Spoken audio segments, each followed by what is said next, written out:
Good morning, everybody out there in YouTube land. Good morning, and I appreciate you tuning in. It is Sunday morning, daylight savings time, so we've now sprung forward. It's always a good thing. It means we get a little more daylight at the end of the day.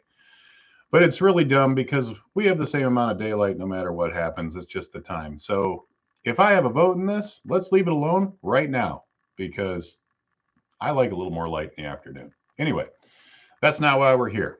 We are here to talk about a little bit of a follow up on our last week's video, and that's talking with your contractor about a budget. So that's part of the process of what we talked about last week of going through and interviewing and finding the right contractor, the right fit.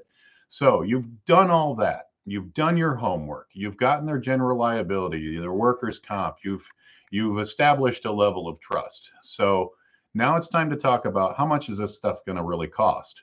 Now, maybe you really don't know.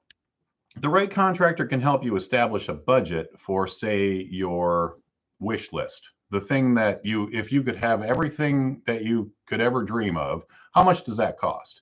And then a good contractor is going to help you kind of whittle that back and get to a number that you feel comfortable with.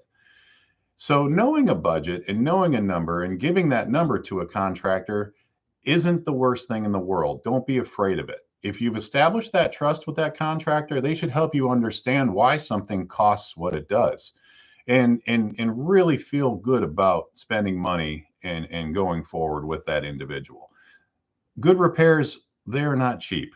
And that's part of this process. But understanding that you are going to now live with this for however many years, when you break it down, what it really truly costs, say per day, per month, per year, it really isn't that big a deal. I know I've spent a lot more money on things that I use a lot less than my home.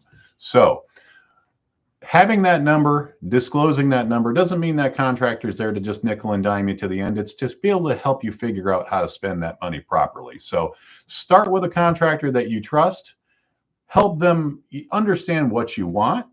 Maybe all that can work into something that makes sense economically. If not, the contractor can probably help you get there. That's something that we really focus on at JBG, getting you what's necessary, what the priority is for the right amount of investment. So I appreciate you guys tuning in. Please send the questions. Go ahead and subscribe, follow us, like us. I appreciate all that stuff. We want to keep growing this channel. So let's keep pushing it and keep sending it out. Thanks again, guys. And hey, have a great daylight savings day. Bye.